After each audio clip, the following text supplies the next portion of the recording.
चलो इसका भी कोई सॉल्यूशन करते हैं।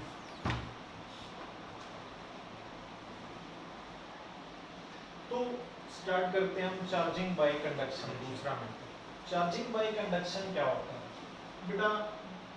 जब हम किसी एक बॉडी को दूसरी बॉडी के साथ टच करके कांटेक्ट में रख के चार्ज करते हैं तो इसको हम लोग बोलते हैं चार्जिंग बाय कंडक्शन। फ्रिक्शन में क्या करते हैं?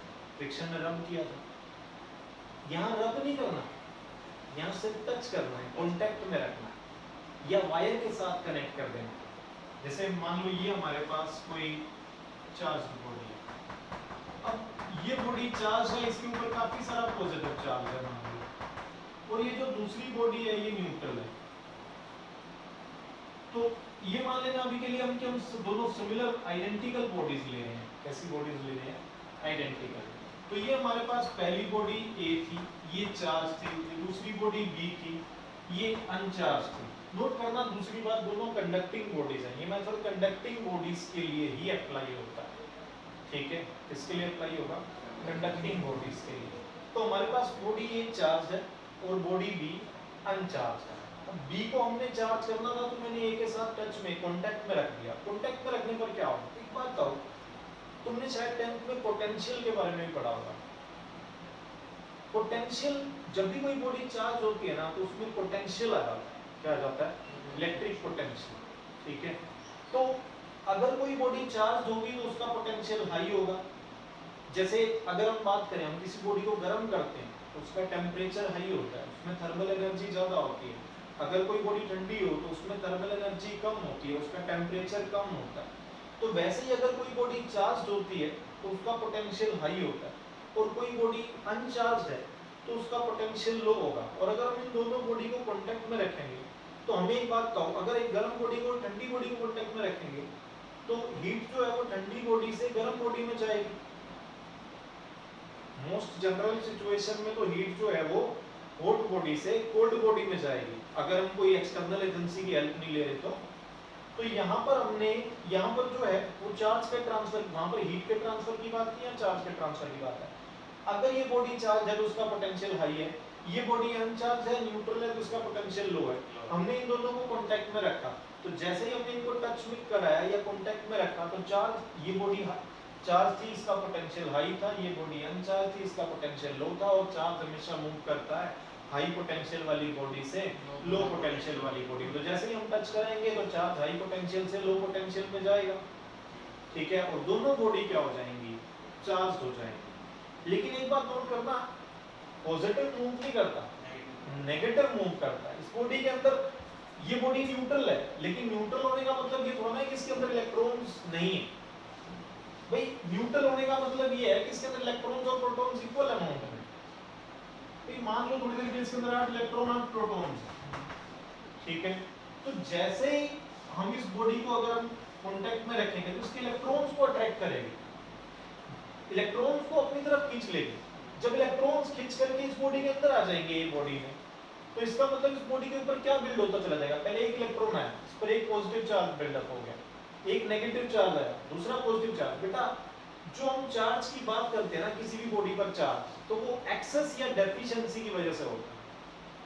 भाई 8 अगर प्रोटॉन्स पहले से हैं, 8 इलेक्ट्रॉन पहले से हैं, तो उससे ऊपर या उससे नीचे जो चार्ज बनेगा ना वही चार्ज हम काउंट करेंगे। क्या तुम मेरी बात समझ रहे हो?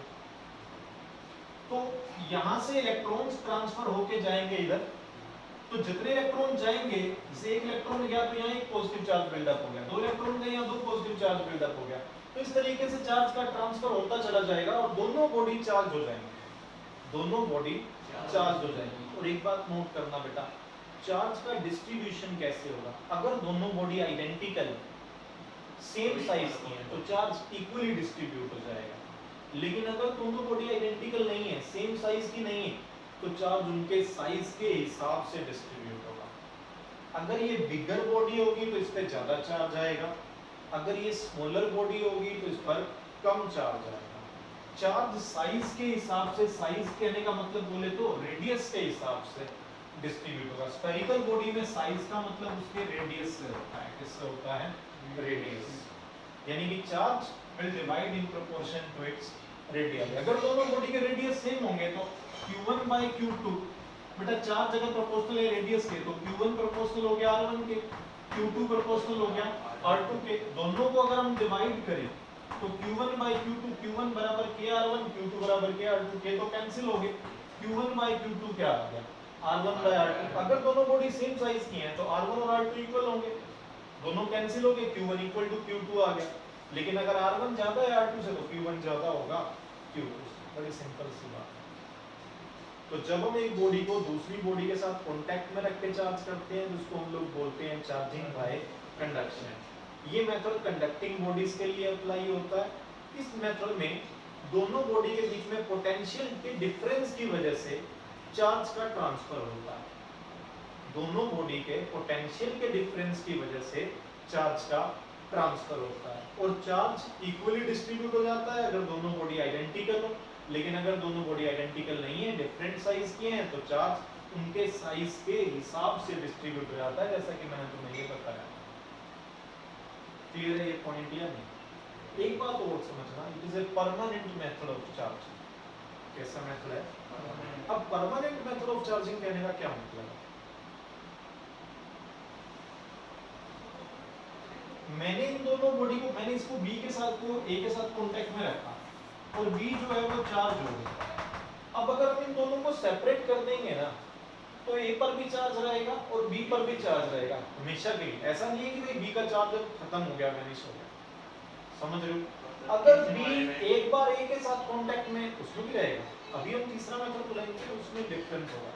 अगर मैंने B को A के साथ टच करके चार्ज किया तो B पर जब चार्ज आ गया तो सेपरेट करने के बाद भी वो चार्ज B पर रहेगा। ऐसा नहीं है कि सेपरेट करने के बाद B से चार्ज चला जाएगा। समझ रहे हैं? क्लियर है चार्जिंग बाय कंडक्शन? कोई डाउट यहां तक? आगे चलें?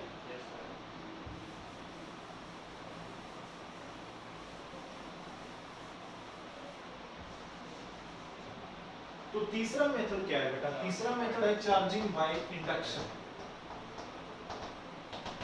बेटा चार्जिंग बाय फ्रिक्शन में हमने क्या किया?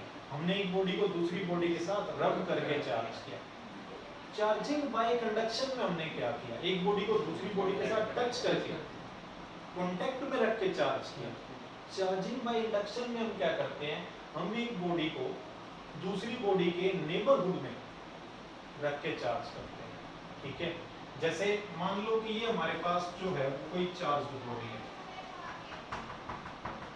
इसके ऊपर बहुत सारा पॉजिटिव चार्ज है और ये कोई दूसरी बॉडी है जिसको कि मैं चार्ज करना चाहता हूँ। ठीक है, तो मैंने क्या किया, ये बॉडी B को मैंने A के नेबरहुड में रख दिया। अब ये बॉडी न्यूट्रल है, मतलब इसके अंदर इलेक्ट्रॉन और प्रोटॉन इक्वल। ऐसा नहीं है कि इसके अंदर इलेक्ट्रॉन प्रोटॉन नहीं है। फिर से वही बात, अब मान लो हम कहते हैं कि इसके अंदर 10 इलेक्ट्रॉन है और 10 प्रोटॉन है। ठीक है, फिर यहाँ तक की बात तुम्हें समझ में आ रही है? तो अब अगर हम नेबरहुड में रखेंगे तो क्या होगा? क्योंकि इस बॉडी के ऊपर बहुत सारा पॉजिटिव चार्ज है, तो ये क्या करेगी? ये इसके इलेक्ट्रॉन्स को अट्रैक्ट करेगी। ये इसके इलेक्ट्रॉन्स को अट्रैक्ट करेगी। जब इलेक्ट्रॉन्स को अट्रैक्ट करेगी और प्रोटॉन्स को रिपेल करेगी तो इलेक्ट्रॉन्स जो है वो इस नियरर साइड पे आ जाएंगे और प्रोटॉन्स जो है वो उस फार्दर साइड पे चले जाएंगे। समझ रहे हो बात को? जितने भी होंगे इलेक्ट्रॉन्स नियरर साइड पे आ जाएंगे, प्रोटॉन्स फार्दर साइड पे आ जाएंगे। तो इसका मतलब क्या हुआ? ये जो बॉडी B है इसकी एक साइड नेगेटिवली चार्ज हो गई और दूसरी साइड पॉजिटिवली चार्ज हो गई। क्लियर है? लेकिन ये जो मेथड है ये टेम्परेरी मेथड है चार्जिंग। कैसा मेथड है? टेम्परेरी। भैया एक बात आओ, अगर मैं इस B को A के नेबरहुड से हटाऊंगा तो हटाते ही क्या होगा? ये इलेक्ट्रॉन प्रोटॉन्स फिर से एक दूसरे को अट्रैक्ट करेंगे, बॉडी फिर से न्यूट्रल हो जाएगी। बॉडी फिर से क्या हो जाएगी? न्यूट्रल हो जाएगी। अब बात ये है कि क्या मैं बॉडी चार्ज नहीं हुई क्या? एक साइड नेगेटिव हो गया, दूसरी साइड पॉजिटिव हो गई। बॉडी के अंदर तो इलेक्ट्रॉन प्रोटॉन, लेकिन हमने वो बात तो ठीक है, लेकिन अगर हम ये कह सकते हैं कि एक साइड नेगेटिवली चार्ज हो गई, दूसरी साइड पॉजिटिवली। पहले तो दोनों मिले हुए थे ना, जब तक वो मिले हुए थे और एक दूसरे को कैंसिल कर रहे थे तब बॉडी न्यूट्रल। समझ रहे बात? अब एक साइड अभी चार्ज परमानेंटली होगी, बस देखते जा, पहले पूरी बात सुनो। क्या यहाँ तक की बात समझ में आई? मैंने कहा कि ये जो चार्जिंग हुई है ये टेम्परेरी चार्जिंग हुई है, क्योंकि जैसे ही हम नेबरहुड से हटाएंगे तो नेबरहुड से हटाने पर क्या होगा, बॉडी फिर से न्यूट्रल हो जाएगी। लेकिन अब मान लो कि तुम चाहते हो कि सर ये बॉडी परमानेंटली चार्ज हो जाए, ठीक है, तो हम तो परमानेंट चार्जिंग चाहते हैं ना, तो परमानेंट चार्जिंग क्या हम कर सकते हैं, बताओ कैसे? वहाँ पे कोई नेगेटिव चार्ज लगा रहा है। हाँ, इसके लिए हमने क्या करना है, परमानेंट चार्जिंग के लिए हम क्या करते हैं, हम अर्थिंग करते हैं। क्या करते हैं, जो फार्दर साइड है हमने इसकी अर्थिंग कर दी। जैसे ही हम अर्थिंग करेंगे तो अर्थिंग करने में क्या होगा, यहाँ से पॉजिटिव चार्ज अर्थ में चला जाएगा। अगर पॉजिटिव चार्ज अर्थ में चला गया तो इस बॉडी पर क्या आ गया, नेगेटिव। अब अगर मैं इस बॉडी को सेपरेट करूंगा तो ये जो नेगेटिव चार्ज है ये पूरी बॉडी बी के ऊपर डिस्ट्रीब्यूट हो जाएगा और बी पे क्या आ जाएगा, नेगेटिव चार्ज आ जाएगा। समझ में आई बात, क्लियर? अच्छा, इसमें ना एक दो पॉइंट और इम्पोर्टेंट है, एक बात और नोट करना, जो ये चार्ज बॉडी है इसके चार्ज को हम लोग बोलते हैं इंड्यूसिंग चार्ज, से इट इज क्यू। और जो ये बॉडी बी पर चार्ज नियरर साइड पे डेवलप हुआ है इसको हम लोग बोलेंगे इंड्यूस्ड चार्ज। क्या बोलेंगे, इंड्यूस्ड चार्ज। या फिर इसका एक और नाम होता है बाउंड चार्ज। क्या नाम है बेटा, बाउंड चार्ज,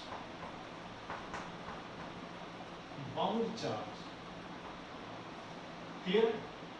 और ये जो फार्दर साइड पे चार्ज है इसको हम लोग बोलते हैं फ्री चार्ज। बाउंड चार्ज का मान लो हमने सिंबल ले लिया Q डैश, बेटा ये चार्ज तो हमने आपको भेज दिया तो ये तो रहा ही नहीं। अब एक बात नोट करें, जो दो मेन बातें हैं, induced charge is always less than equal to inducing charge. ये इंड्यूस्ड चार्ज कभी भी इंड्यूसिंग चार्ज से ज्यादा नहीं हो सकता। भाई एक बड़ी सिंपल सी बात अगर हम समझें, भाई लेने वाले के पास ज्यादा से ज्यादा उतना ही तो हो सकता है ना जितना देने वाला दे सकता है। क्या मेरी बात समझ रहे हो? तो induced charge is always less than equal to inducing charge. Induced charge कभी भी इंड्यूसिंग चार्ज से ज्यादा नहीं हो सकता, या तो इससे कम होगा या फिर उससे बराबर होगा। और इंड्यूस्ड चार्ज का फार्मूला क्या है, अगर हम बात करें इंड्यूस्ड चार्ज का फार्मूला होता है -q into 1 minus 1 by k। Formula बोले बेटा, q dash is equal to minus q into 1 minus 1 by k। k q dash is equal to minus q into 1 minus 1 by k, capital K। k क्या है, k constant है, और इस k को हम लोग बोलते हैं डाइलेक्ट्रिक कांस्टेंट। k को हम लोग क्या बोलते हैं बेटा, डाइलेक्ट्रिक कांस्टेंट। या इसका एक और नाम भी होता है रिलेटिव परमिटिविटी। क्या नाम है, k को बेटा हम लोग बोलते हैं डाइलेक्ट्रिक कांस्टेंट या रिलेटिव परमिटिविटी। समझ में आई बात? अब इसको भी हम आगे डिस्कस करेंगे, डाइलेक्ट्रिक कांस्टेंट क्या होता है या रिलेटिव परमिटिविटी क्या होती है। अच्छा, एक बात और नोट करना, जो मेटल्स होते हैं ना, अगर हम बात करें मेटल्स की, कंडक्टर्स की, बेटा मेटल्स आर कंडक्टर्स, ठीक है। अगर हम कंडक्टर्स की बात करें, मेटल्स की बात करें, तो मेटल्स के लिए डाइलेक्ट्रिक कांस्टेंट K इंफिनिटी होता है। क्या होता है, इंफिनिटी। और अगर मैं यहाँ इंफिनिटी लूंगा तो 1 by इंफिनिटी 0, 1 by इंफिनिटी 0, तो Q डैश बराबर क्या आ जाएगा, माइनस Q डैश क्या आ जाएगा, means induced charge will be equal to inducing charge. बेटा इनसे क्वेश्चन पूछा जाता है, बताओ किस केस में इंड्यूस्ड चार्ज और इंड्यूसिंग चार्ज बराबर होंगे। तो बेटा मेटल्स के केस में इंड्यूस्ड चार्ज और इंड्यूसिंग चार्ज बराबर होंगे। अच्छा तुमने एक बात और नहीं पूछी, ये माइनस साइन क्यों लगा हुआ है, क्यों लगा हुआ है बताओ? क्योंकि इंड्यूस्ड चार्ज और इंड्यूसिंग चार्ज के साइन अपोजिट होंगे। अगर इंड्यूसिंग पॉजिटिव होगा तो इंड्यूस्ड नेगेटिव होगा, अगर इंड्यूसिंग नेगेटिव होगा तो इंड्यूस्ड पॉजिटिव होगा। समझ रही है बात? बताओ चार्जिंग बाय इंडक्शन, तुम बताओ। जब हम एक बॉडी को दूसरी बॉडी के नेबरहुड में रख के चार्ज करते हैं तो चार्जिंग बाय इंडक्शन होता है, ठीक है। अब एक साइड पे नेगेटिव चार्ज आ जाता है, दूसरी साइड पे पॉजिटिव चार्ज आ जाता है, लेकिन ये टेम्परेरी चार्जिंग होती है, ठीक है। और अगर हम चाहें कि हम बॉडी को परमानेंटली चार्ज करें तो हम कर सकते हैं, अगर हम फ्री चार्ज की अर्थिंग कर दें, ठीक है। इसके बाद हमने कहा कि ये दो तीन बातें बहुत इंपॉर्टेंट हैं। Induced charge will always be less than equal to, जो नेगेटिव वाली साइड है, इस साइड अगर पॉजिटिव लगा दे कुछ तो वो इफेक्ट ही नहीं करेगा, सिर्फ रिपेल करेगा। हाँ, किस इस साइड पे पॉजिटिव लगा दें तो फिर तो वो बात बनेगी नहीं ना, तो सिचुएशन क्रिएट ही नहीं होगी, इंडक्शन नहीं हो पाएगा। समझ रहे बात? देखो एक बात आओ, जब हम बैलून को रब करते हैं बालों के साथ और दीवार पे लगाते हैं, चिपकाते हैं, तो बैलून क्यों चिपक गया दीवार से? ये बात समझना, जैसे हमने बैलून को रब किया दीवार के साथ तो बैलून चार्ज हो गया। जब बैलून खूब चार्ज हो गया तो जब हम इसको दीवार के नजदीक लाए तो चार्जिंग बाय इंडक्शन हुआ। क्या हुआ? Charging by induction. जैसे ही हमने बैलून को दीवार के साथ लगाया तो बैलून ने इसके ऊपर चार्ज इंड्यूस कर दिया, उस चार्ज की वजह से दोनों के बीच में अट्रैक्शन हुआ और बैलून चिपका। इसी तरीके से कोम को जब हम पेपर पीसेस के नजदीक लाए, इंडक्शन कैसे हुआ? हमने बैलून को रब किया अपने बालों के साथ, तो मान तो बैलून पे नेगेटिव चार्ज आ गया। जैसे ही हमने बैलून पे नेगेटिव चार्ज आया तो इसने इसके नियर स्पेस पे क्या इंड्यूस किया? Positive charge. अगर बैलून का नेगेटिव है तो पॉजिटिव इंड्यूस करेगा इसका, और इसकी वजह से नेगेटिव और पॉजिटिव की वजह से दोनों में अट्रैक्शन। नहीं समझ आएगा? ये बड़ा सिंपल है। एक बात कांटेक्ट तो हुआ, कांटेक्ट तो हमने बाद में किया ना, पहले तो एक चलो ये कांटेक्ट हुआ, और बात समझिए तो कांटेक्ट की वजह से हुआ। जब हम कोम को पेपर पीसेस के नजदीक लेके जाते हैं तो क्या कोम का और पेपर पीसेस का कांटेक्ट तो बाद में होता है ना, लेकिन पेपर पीसेस तो पहले खींच के कोम के पास आते हैं। अब क्यों आए? जैसे ही हम ये क्वेश्चन पूछा जाता है why comb attracts paper pieces, जैसे ही हम कोम को ले गए या पेन को ले गए हम पेपर पीसेस के नजदीक में, तो कोम ने क्या किया? हमने कोम को रब किया था बालों के साथ, कोम पे नेगेटिव चार्ज आ गया, पेपर पीसेस के नजदीक ले गए तो इसने इसके नियर फेस पे पॉजिटिव चार्ज इंड्यूस किया, दोनों के बीच में अट्रैक्शन हुआ, इसकी वजह से पेपर पीसेस खींच के कोम के नजदीक है। क्या अपने बात समझ में आई? तो charging sir by ball induction इसको फिर बॉल पे पॉजिटिव चार्ज आएगा ना, इस पे नहीं बैलून अपना नेगेटिव पॉजिटिव चार्ज इस तरफ ले आएगा ना, इसको वो नहीं समझ पा रहा। हाँ, तो बैलून पे नेगेटिव था, अगर नेगेटिव था तो इसके नजदीक लाएंगे तो इंड्यूस क्या करेगा? पॉजिटिव। वो पॉजिटिव को इंड्यूस करेगा ही तो दोनों में अट्रैक्शन बना और तभी वो चिपका। अगर अट्रैक्शन ना होता तो स्टिक ही नहीं होता। और सिर्फ नेगेटिव को अर्थिंग में कर दिया। आई बात समझ गया? क्लियर है चार्जिंग बाय इंडक्शन? एक हमसे ना क्वेश्चन पूछते हैं इस पर बेस्ड, अट्रैक्शन से कंफर्म पता चलता है चार्जिंग का या रिपल्शन से? सो अट्रैक्शन से दोनों से पता चलता है। कैसे? एक बात बताओ, ये बॉडी तो क्या थी? न्यूट्रल थी। मैं कोम को सॉरी बैलून को रब करके इसके नजदीक लाया तो ये बॉडी तो न्यूट्रल थी, वो तो बाद में चार्ज इंड्यूस हुआ। तो a charge body can attract a neutral body. Comb paper pieces को अट्रैक्ट कर रहा है। एक charge body positively charge body negative को अट्रैक्ट करेगी, पॉजिटिवली चार्ज बॉडी न्यूट्रल को भी अट्रैक्ट करेगी, न्यूट्रल बॉडी को भी अट्रैक्ट करेगी। इसी तरीके से नेगेटिवली चार्ज बॉडी पॉजिटिव को अट्रैक्ट करेगी और न्यूट्रल को भी अट्रैक्ट करेगी। तो क्या हमें इससे पक्का पता चला कि दोनों बॉडी चार्ज हैं अट्रैक्शन से? भाई ये दीवार तो न्यूट्रल थी, चार्ज तो सिर्फ बैलून पे था, बैलून ने इस दीवार को अपनी तरफ अट्रैक्ट किया या कोम्ब ने पेपर पीसेस को अट्रैक्ट किया। तो कोम्ब ने जब पेपर पीसेस को अट्रैक्ट किया तो पेपर पीसेस तो न्यूट्रल थे ना, पेपर पीसेस तो क्या थे? न्यूट्रल थे, यानी कि अट्रैक्शन चार्ज बॉडी और न्यूट्रल बॉडी में हुआ। अट्रैक्शन किस में हुआ? Charge body. तो अट्रैक्शन जो है वो पॉजिटिव नेगेटिव के बीच में भी हो सकता है और पॉजिटिव न्यूट्रल या नेगेटिव न्यूट्रल में भी हो सकता है। यानी कि अट्रैक्शन के केस में ये जरूरी नहीं है कि दोनों बॉडी चार्ज हो। एक बॉडी चार्ज हो सकती है, दूसरी बॉडी भी चार्ज हो सकती है और न्यूट्रल भी हो सकती है। तो अट्रैक्शन से तो पक्का पता नहीं चला ना कि दोनों बॉडी चार्ज है। लेकिन रिपल्शन हमेशा दो सिमिलरली चार्ज बॉडीज के बीच में होगा। रिपल्शन हमेशा या तो दो पॉजिटिव चार्जेस के बीच में होगा या फिर दो नेगेटिव चार्जेस के बीच में होगा। क्या मेरे पॉइंट समझे हो तुम? Yes, sir. तो what is the sure test, what is the confirm test of electrification? Charging का कंफर्म टेस्ट क्या है? अट्रैक्शन और रिपल्शन? Attraction. नहीं सर, रिपल्शन। अट्रैक्शन में तो एक बॉडी न्यूट्रल हो सकती है ना, मतलब दोनों बॉडी चार्ज हैं जो आपस में अट्रैक्ट या रिपेल कर रही हैं, इसका पक्का टेस्ट क्या है? इसका पक्का टेस्ट रिपल्शन, ना कि अट्रैक्शन। ठीक है, तो एक बात को अपने दिमाग में बिल्कुल अच्छे से बैठा लें, repulsion is the sure test of electrification. बोलें मेरे साथ, repulsion is the sure test of electrification. Repulsion is the sure test of electrification. क्या यहाँ तक समझ आ गया? कोई भी डाउट यहाँ तक? थके तो नहीं हो? थके? आज या और कर लें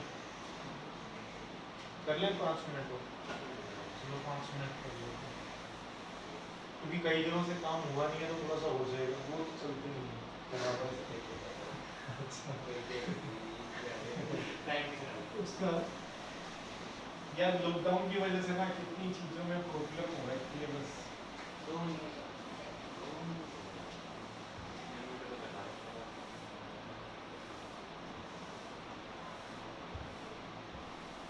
तो इसके बाद आता है बेटा प्रॉपर्टीज ऑफ चार्ज। क्या पढ़ रहे हैं हम? Properties of charge. चार्ज की प्रॉपर्टीज क्या क्या होती है? तो क्या तुम्हें मजा आ रहा? नहीं आ रहा? समझ नहीं आ रहा?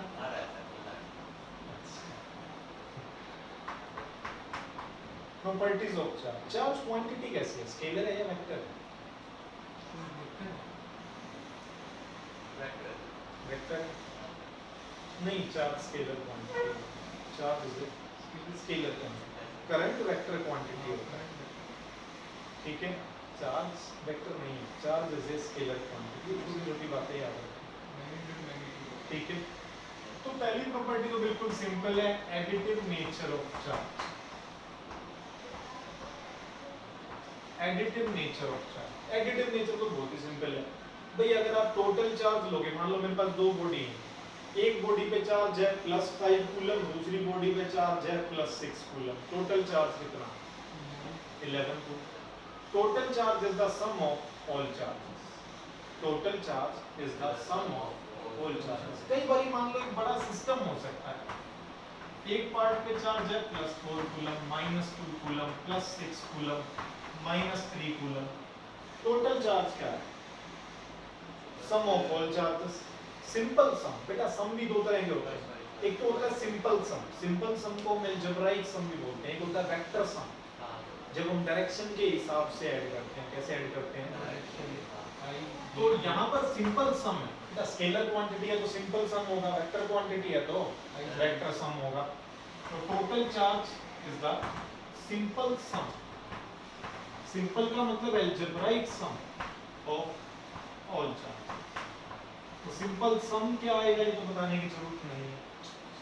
ठीक है, this is additive nature of charge. इसको हम लोग क्या बोलेंगे? Additive nature of charge. ठीक है, यहाँ तक की बात। इससे आगे कल करते हैं। अभी मैं ये चाहता हूँ कि तुम 5-7 मिनट जो है वो लिख लो बैठ के, जो भी मैंने तुम्हें बताया ना वो तुम्हें यहाँ से लिख के जाना। ठीक है, तो क्या तुम 5 मिनट लिख लोगे?